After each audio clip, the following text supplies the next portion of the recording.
our ultimate vision is to develop a site for the community, which they can enjoy for leisure, food growing, and education.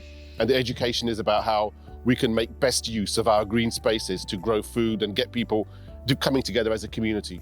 So we're going to grow a whole host of, mostly fruits and vegetables, obviously. Vegetables mostly, leafy greens, so there'll be like things like chard, kale, spinach. We can grow potatoes. I'm actually going to try growing moringa trees. I'm going to experiment with them because every pie is edible. So, and they're quite nutrient dense as well. So I want to put them in pots and see how well they grow in this polytunnel.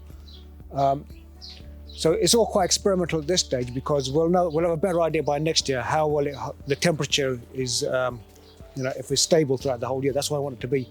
Then we're fairly confident that most of the year round we can grow almost anything. That's the real goal. If we can do that, we can grow loads of food and feed loads of people. Something like this doesn't happen without the magic of volunteers. So as well as local residents coming for community cleanups, planting days and so on, we've had organizations who really, put in a shift. It's hard work, and because we're outdoors all the time, and because the site was neglected for so long, some days are tougher than others. So this particular corner which we're in at the moment, although it looks quite benign at the moment, 2 or 3 inches below the surface, there's a whole residue of kind of rubbish which exists, which has been dumped here over the years. So in order to do what we're trying to do here, which is to get some paths laid and then to have the soil turned over in a way which is suitable then for school children to be able to use safely, there's a lot of filtering that needs to take place, and the amount of glass and metal and other kind of debris that we've found, bits of motorbikes and all kinds of stuff. So it is hard work to go through it. And as I was saying earlier, actually, one of the tricks that we use on days when it's, the rain's coming down and it's freezing and we're just slogging through this, is just to remind ourselves of how far we've come.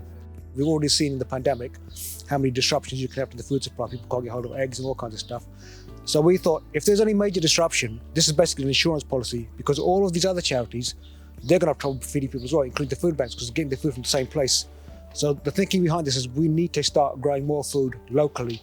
So if we produce it ourselves and we feed it into the system, then we've got that little backup in place. And so this is the first of possibly many polytunnels. We've got another site in Greenford, so we will definitely have 2 polytunnels. And depending on how that goes and depending on what kind of demand there is, then we may expand and have more sites throughout the borough as well. So potentially up to 7. That may or may not happen, 1 in each town. But it all depends on supply and demand. And just because obviously with the food price inflation and all these situations, this is how this initiative came about, to tackle all these issues.